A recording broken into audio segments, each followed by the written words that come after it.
रहने के लिए घर नहीं होता। ये अमीर लड़कियों के साथ अफेयर करता है और उनके ही घर में रहता है। अब आगे क्या होगा ये हम आज की हमारी मूवी स्प्रेड ये 2009 की एक रोमांटिक हॉलीवुड मूवी में देखेंगे। अगर आपको एक्सप्लेनेशन अच्छा लगता है तो प्लीज़ इसे लाइक और कमेंट जरूर कर दीजिएगा। अब बिना किसी देरी के एक्सप्लेनेशन स्टार्ट करते हैं। मूवी स्टार्ट होती है और हम हमारे मेन कैरेक्टर निकी से इंट्रोड्यूस होते हैं। निकी हमसे कहता है मुझे बचपन से ही पता चल गया था कि मैं बहुत ही स्मार्ट हूँ। मेरी मदर की फ्रेंड्स को मैं बहुत ही अच्छा लगता था। जब वो बड़ा हुआ तो एक फ्रेंड के साथ उसका अफेयर भी हो गया था। उसने हमेशा से इमेजिन किया था कि वो बड़ी सिटी में रहेगा, उसकी बहुत सारी गर्लफ्रेंड होगी, और वो हमसे कहता है कि ये सच भी हुआ है। इस बात में थोड़ा सा ट्विस्ट था। उसके पास खुद की रहने की जगह नहीं थी तो अमीर लड़कियों को ढूंढता रहता था, उन्हीं के साथ वो रहता था। ऐसी ही एक रात उसे हम क्लब में देखते हैं। क्लब की बहुत सारी लड़कियों को ऑलरेडी जानता है क्योंकि उनके साथ उसका अफेयर रह चुका है। उसने एक लड़की को नोटिस किया जिसके पास सारी एक्सपेंसिव चीज़ें थी। हमारी और एक मेन कैरेक्टर है जिसका नाम है समंथा। समंथा को पार्टी से ज़्यादा देख के उसके पीछे पीछे चलने लगता है। उसने उसका नाम पूछा, कहता है तुम इतनी जल्दी यहाँ से जा क्यों रही हो, मैं तुम्हें तुम्हारे घर छोड़ सकता हूँ। समंथा उसे ज़्यादा भाव दे नहीं रही थी। उसने कहा कि तुम बहुत क्यूट हो पर मैं तुम्हें घर पर नहीं लेकर जाऊंगी। निकी पूछता है कि क्या तुम्हारी शादी हो गई है। समंथा ने ना कहा। वो फिर पूछता है कि क्या तुम किसी से प्यार करती हो। वो फिर से मना करती है। वो क्लियर करती है कि मैं तुम्हें जानती भी नहीं। ये बात सुनने के बाद निकी उसके पास आ गया। ये दोनों एक दूसरे को किस करते हैं। निकी फिर उसके साथ उसके घर पर आ जाता है। वो हमसे कहता है कि लड़कियों के सामने तुम बहुत ही स्टूपिड सी चीज़ें करो तो उन्हें सेफ लगेगा। उसके पास लड़कियों को हैंडल करने के इस तरीके के बहुत सारे रूल्स थे। इसमें वो सक्सेस होता है और आज रात ये दोनों इंटीमेट हो गए। सुबह होने पर समंथा निकी को उठाने की कोशिश करती है पर निकी उठता नहीं। ये भी उसकी एक ट्रिक थी ताकि वो यहाँ पर रह सके। उसने सिर्फ उसे थोड़ी सी स्माइल दी। समंथा अपना कार्ड छोड़कर गई थी तो उसने उसके लिए फूल मंगवाए।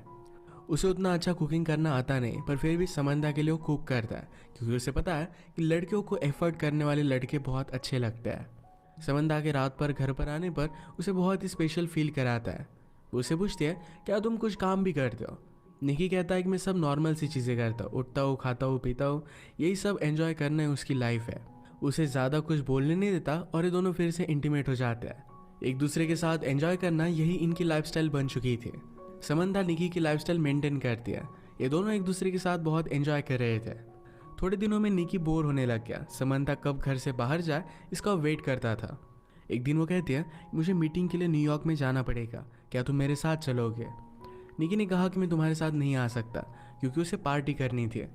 वो उसे ड्रॉप करता है और तुरंत पार्टी की प्लानिंग उसने स्टार्ट कर दी। निकी का एक बहुत ही अच्छा फ्रेंड है जिसका नाम है हैरी। जब निकी के पास रहने के लिए कोई भी जगह नहीं होती तो हैरी के पास ही आ जाता है। निकी हैरी को भी समझा रहा था कि किस तरीके से लड़कियों को हैंडल करना चाहिए। यह पार्टी में निकी की एक्स गर्लफ्रेंड आ जाती है। वो वहाँ पर तमाशा खड़ा करने लग गई। निकी हैरी से कहता है कि जल्दी से इसे घर पर लेकर जाओ वरना मेरी सच्चाई सबको पता चल जाएगी। पार्टी की सब लड़कियों को बता रहा था कि वो बहुत ही बड़ा मिलीनियर है। एक लड़की ने उसे अप्रोच किया और हाउस की टूर के लिए पूछा। टूर देते हुए फाइनली वो बेडरूम तक आ जाता है और दोनों फिर इंटीमेट हो गए। रात में फिर से हैरी और निकी दोनों हैंग आउट कर रहे थे। हैरी कहता है कि तुम्हारी एक्स गर्लफ्रेंड पूछ रही थी कि क्या उसके जाने पर भी तुमने ऐसी ही पार्टी की थी। निकी ने कहा कि क्या तुमने उसे सच बताया। हैरी कहता है कि मेरे पास चॉइस भी नहीं थी। ये सब करते हुए निकी को थोड़ा सा भी बुरा नहीं लगता। वो लड़कियों की फीलिंग्स के बारे में ज़्यादा सोचता नहीं। पार्टी की सब चीज़ें मेड को क्लीन करनी पड़ी और इसी वजह से समंथा को सब कुछ पता चल जाता है। उसने कॉल कर निकी को बताया कि किस दिन वो वापस आने वाली है। निकी आज बहुत सारी लड़कियों को कॉल कर रहा था तो हमसे कहता है कि अगर मैं किसी भी लड़की को कॉल ना करूं तो मेरा गेम खराब हो जाएगा। उसे हमेशा प्रैक्टिस करनी पड़ती है। ऐसे ही अपनी एक पुरानी फ्रेंड को घर पर बुला लेता है। फ्रेंड पूछती है कि तुम अब किसको फंसा रहे हो। ये दोनों एक दूसरे को बहुत टाइम से जानते थे। वो निकी को पूरी तरह पहचानती थी। उसने कहा कि तुम अगर ऐसे ही करते रहे तो 10 साल में तुम्हारा हाल बहुत ही बुरा होगा। ये सब करने से तुम्हें कोई भी खुशी नहीं मिलती। हम दोनों के बीच में जो भी था ये बहुत ही अच्छा था।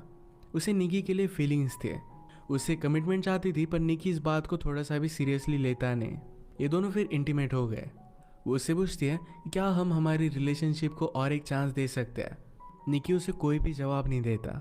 उस लड़की ने आज रियलाइज़ किया था कि निकी एक्चुअल में उसके लिए कोई भी केयर नहीं करता। समंथा निकी को रंगे हाथ पकड़ने के लिए एक दिन जल्दी आ जाती है। निकी किसी और लड़की के साथ था और उसे इसके लिए वो सॉरी कहता है। उस पर बहुत गुस्सा हो गई थी। निकी कहता है कि मैंने तुम पर चीट नहीं किया है, हम दोनों के बीच में जो भी है, हमने इसे कोई भी लेबल नहीं दिया है। इन्हें पता था कि एक दूसरे से प्यार नहीं करते। झगड़े झगड़े में डिसाइड करते हैं कि फ्रेंड्स विद बेनिफिट्स रहेंगे। फिर से दोनों अपना अफेयर कंटिन्यू करते हैं। एक दिन एक कैफ़े में निकी को एक लड़की पसंद आई जिसका नाम था हेदर। उससे वो बात करने की कोशिश करता है पर हेदर उसके हाथ में नहीं आती। उसने उसे अलग अलग डेट्स के लिए पूछा पर हर बार उसे मना कर देती है। निकी ने जाते जाते अपना नंबर बिल पर लिखा। कुछ भी पे ना किए हुए वैसे वो चला जाता है। कैफ़े में एक डिलीवरी मैन था जो निकी का पता जानता था। तो अगली सीन में हेदर डायरेक्टली उसका पता निकाल कर घर पर आ जाती है। उसने कहा कि तुम अपने आप को समझते क्या हो, मेरे पैसे वापस करो। गुस्से में पैसे लेकर वो चली जाती है। नेक्स्ट सीन में समंथा ने निकी के पास आने की कोशिश की पर उसे ज़्यादा रिस्पॉन्स नहीं देता। अगले दिन निकी अपने फ्रेंड को हेदर के कैफ़े में लेकर आया ताकि वो उसे हेल्प कर सके। निकी ऐसा दिखाने की कोशिश कर रहा था कि वो बहुत इंपॉर्टेंट है। उसे बहुत सारे मीटिंग से कॉल आते हैं। उसका फेक कॉल भी बजने लग जाता है। बाहर रॉन्ग पार्किंग में उसे पार्किंग टिकट मिल रहा था। उसके पास ज़्यादा पैसे नहीं थे तो लेडी ऑफिसर से वो फ्लर्ट करने लगता है। हेदर ये देखकर बहुत हंसी। समंथा नोटिस कर दी कि निकी का उस पर ज़्यादा ध्यान नहीं है। अगले दिन निकी अपने फ्रेंड हैरी के साथ था। हैरी का रूम स्मेल करता है तो इस बात का निकी ने मजाक उड़ाया। इस बात पर वो गुस्सा होकर निकी को बाहर निकाल देता है। एक दिन हेदर ही निकी को कॉल कर दिया। आज रात उसके साथ डेट पर जाना चाहती थी। वो डेट पर ज़रा लेट आए। जब ये दोनों बात कर रहे थे तो अचानक से उसे किसी का कॉल आ जाता है। कॉल पर उसने अदर पर्सन को मंकी कहा। इस कॉल के तुरंत बाद वो यहाँ से जाने लग गए। निकी उस पर गुस्सा हो गया पर वो डायरेक्टली चली जाती है। एक दिन समंथा निकी से पूछती कि क्या तुम्हारा किसी के साथ अफेयर चल रहा है। वो इसके लिए उसे मना करता है। समंथा ने कहा कि मुझे हॉस्पिटल छोड़ दो। वो हॉस्पिटल क्यों जा रही थी ये उसे नहीं बताती है। आज़ाद हेदर ने फिर से निकी को कॉल किया। उसे पूछती है कि क्या तुम अकेले हो। इसके तुरंत बाद वो डायरेक्टली उसके स्विमिंग पूल में थी। निकी ने कहा कि तुमने उस दिन बहुत ही अजीब किया था और ये मंकी कौन है। हेदर ने कहा कि मैं मेरे छोटे ब्रदर को मंकी बुलाती हूँ। वो एबनॉर्मल है तो उसी की केयर लेने के लिए मैं गई हुई थी। ये बात कहकर हेदर रोने लग गई। निकी को उसके लिए बुरा लगता है। इसके बाद ये दोनों इंटीमेट हो जाते हैं। एक दूसरे के बारे में बहुत सारी चीज़ें जान लेते हैं। सुबह होने पर स्ट्रीट की क्लीनिंग चल रही थी। हेदर सोई हुई थी तो उसकी गाड़ी निकी को मूव करनी पड़ती है। निकी ने रियलाइज़ किया कि हेदर के पास बहुत ही एक्सपेंसिव कार है। जो भी कल रात उसने निकी से कहा था ये सब कुछ झूठ था। जिस तरीके से निकी लड़कियों को फंसाता है उसी तरीके से हेदर रिच आदमियों को फंसाती है। ये सब कुछ निकी समझ गया और उसे घर से निकाल देता है। 2 दिनों के बाद समंथा हॉस्पिटल से वापस आई। उसने अपने प्राइवेट पार्ट की सर्जरी की थी। उसे रेस्ट की ज़रूरत थी तो रात में निकी क्लब पे चला गया। रात भर वो किसी और लड़की के साथ था तो इस वजह से समंथा बहुत ही ज़्यादा गुस्सा हो जाती है। निकी भी उससे बहुत ही परेशान हो गया था। वो कहता है अब हम दोनों एक साथ नहीं रह सकते। समंथा का गुस्सा शांत होने के बाद निकी ने कहा तुम्हें भी और कोई मिल जाएगा। उसे पूछती कि अब तुम कहाँ जाओगे। निकी को कुछ भी पता नहीं था। उसे तुरंत एक लड़की का कॉल आ जाता है तो समंथा इस पर गुस्सा हो गई। निकी का फ़ोन लेकर वो पानी में डाल देती है। अब वो किसी के पास भी नहीं जा सकता। उसे स्ट्रीट पर ही रहना पड़ता है। रात में वो फिर से अपनी ओल्ड फ्रेंड के पास आता है। अब वो उससे कहने लग गया था कि तुम मुझे बहुत ही अच्छी लगती हो। इस बात पर वो थोड़ा सा भी बिलीव नहीं करती है। उसने कहा कि तुम अगर एक्चुअली मेरे बारे में केयर करते हैं तो मेरी लाइफ में चल क्या रहा है इसके बारे में पूछते हैं। वैसे भी वो किसी और के साथ अब रिलेशनशिप में थी तो निकी के साथ नहीं रह सकती। निकी फिर अपने फ्रेंड हैरी से मिलने के लिए क्लब में आया। हैरी अपने और एक दूसरे फ्रेंड के साथ था। क्लब में काम करने वाली लड़कियों के साथ वो फ्रेंड बहुत ही बदतमीजी से पेश आता है। इस बात से निकी का उससे झगड़ा हो गया और वो बाहर आ गया। हैरी ने कहा कि तुम्हें कर क्या रहे हो। निकी ने कहा कि इस तरीके से बिहेवियर अच्छा नहीं होता। हैरी कहता है कि तुम भी एक्चुअल में लड़कियों की फीलिंग्स के बारे में कुछ भी नहीं जानते। मैं मेरी सिस्टर को तुम्हारे पास आने भी ना दूँ। निकी उसकी सिस्टर को लेकर एक गंदी बात करता है और इस वजह से हैरी और निकी में भी फाइट हो गई। अब वो उसके साथ भी नहीं रह सकता। उसने और एक क्लब में जाने का ट्राई किया पर ये प्राइवेट पार्टी थी तो इस वजह से वो जा नहीं पाता। रात में वो अपनी मदर को कॉल करता है। इस सिटी में आने के बाद वो अपने घर पर गया ही नहीं था। मदर पूछती है कि क्या वहाँ पर तुम कुछ काम कर रहे हो। निकी इसका जवाब नहीं देता तो उस वजह से मदर भी उस पर गुस्सा थी। एक दिन वो एक होटल पर जाकर वहाँ की एक रिच लेडी के साथ फ्लर्ट करता है। ये सब करते हुए हेदर ने उसे देख लिया। उसके पास आई तो निकी ने जो भी उसके साथ किया था इसके लिए उसे सॉरी कहता है। हेदर कहती कि मुझे तुम्हारी सिचुएशन के बारे में पता है, हम दोनों एक जैसे ही है। निकी के पास खाना खाने के भी पैसे नहीं थे तो फिर हेदर उसे अपने घर पर लेकर गई।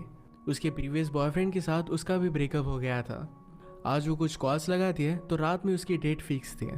डेट से वापस आने के बाद उसने निकी के साथ टाइम स्पेंड किया। हेदर को अपनी एक फ्रेंड का कॉल आता है कि एक बहुत ही रिच मिलियनियर है और उसका अभी भी ब्रेकअप हुआ है, तुम जाकर वहाँ पर ट्राई कर सकती हो। हेदर फिर निकी को भी उस पार्टी में लेकर जाती है। उस मिलियनियर को पटाने के लिए निकी हेदर को हेल्प करता है, उसे हंसने के लिए कहता है, उसके साथ डांस करने के लिए कहता है। मिलियनियर की नज़र हेदर पर पड़ी और फिर ये दोनों बात करने लग गए थे। पार्टी के बाद निकी कहता है कि तुम उससे जितने भी पैसे लोगी उसका मुझे कुछ कट चाहिए। हेदर उसे साफ साफ मना कर देती है। रात में उसने काउच पर सोने के लिए कहा। थोड़ी देर में निकी उसके पास आ गया। वो कहता है कि हम दोनों एडल्ट्स हैं, एक दूसरे पर कंट्रोल तो कर ही सकते हैं। स्लोली उसके पास आ जाता है और फ्लर्ट करने लग गया। इसके बाद दोनों इंटीमेट हो गए। एक दूसरे के साथ जब भी होते हैं तो बहुत ही ऑनेस्ट होते हैं। एक रात डिनर करते हुए निकी को एक लड़की ने पहचान लिया, उसके साथ बहुत ही बुरा बर्ताव कर दिया। ये बात हेदर को उतनी अच्छी नहीं लगी। वो निकी की सारे हालात समझ लेती है।